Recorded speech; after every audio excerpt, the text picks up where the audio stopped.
Hello সবাই, আমি আজকে আমার আঁকা মাউন্টেনটা পুরো ডিটেলসে দেখাবো। ফার্স্ট তো আমি স্কাইতে লাইট অরেঞ্জ করে নিয়েছি, দুপাশে স্কাই ব্লু। অ্যান্ড মাউন্টেনটাতে ফার্স্ট আমি স্কাই ব্লু দিয়ে করে পেন্সিল দিয়ে স্কেচ করে নিয়েছি। দেন একটা নাইফ নিয়ে আমি আমার পছন্দ মতো পাহাড়ের শেডটা দিয়ে নিচ্ছি।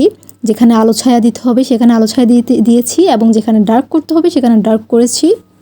পিকচারটা শেয়ার করে বলেছিলাম যে এটাতে আমাকে আল্লাহ সাহায্য করেছে, এবং এক্স্যাক্টলি তাই। আলহামদুলিল্লাহ। মাউন্টেনের কাজ শেষ, এবার হচ্ছে বালির কাজ। বালিটাকে আগে ভালো করে ধুয়ে নিয়েছি, দেন বালির সাথে গ্লু পানি মিক্স করে ক্যানভাসে বসিয়ে দিচ্ছি। নিচের বালির কাজ, সমুদ্রের কাজ, এটা আমি একা করিনি, আমার বন্ধু হেল্প করেছে, এজন্য কাজটা আরও বেশি ইজি হয়েছে।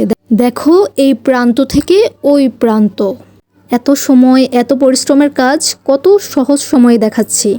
এবার হচ্ছে টেক্সচারের কাজ। এদিকে চলতেছে টেক্সচার মেশানোর কাজ, খুব যত্ন সহকারে টেক্সচার মেশানো হচ্ছে। আর আমি অন্য পাশে কালার মিক্স করছি সমুদ্রে অ্যাপ্লাই করার জন্য, মানে এটা টেক্সচারের মধ্যে মিক্স করে দেন সমুদ্রে অ্যাপ্লাই করা হবে। চলো এবার টেক্সচারের কাজ করি। ফার্স্ট আমি নাইফ দিয়ে দেখতেছিলাম, দেন হাত দিয়ে ব্লেন্ড করা শুরু করেছি। একটা ছবি আঁকার পেছনে কতটা পরিশ্রম লাগে, ধৈর্য লাগে, আর সেই সাথে লাগে চ্যালেঞ্জ নেওয়ার সাহস। দেখো, ঢেউগুলো কিন্তু হাত দিয়েই দিচ্ছি। আমার মনে হচ্ছিল যেন হাত দিয়েই বেস্ট। অনেকেই কিন্তু হাতে আঁকা ছবির প্রাইস শুনেই স্তব্ধ হয়ে যায়। এই ছবি আঁকার পেছনের মূল্য একমাত্র শৌখিন মানুষরাই দিতে জানে। এই যে কত ঘন্টার পরিশ্রম মাত্র 2 মিনিটে নিয়ে এসেছি।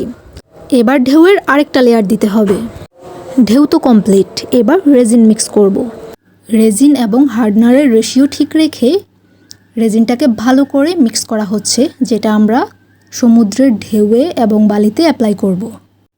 এই যে খুব সূক্ষ্মভাবে অ্যাপ্লাই করতেছে, হ্যান্ড গ্লাভস ইউজ করা হয়নি, যেটা অবশ্যই ইউজ করা উচিত।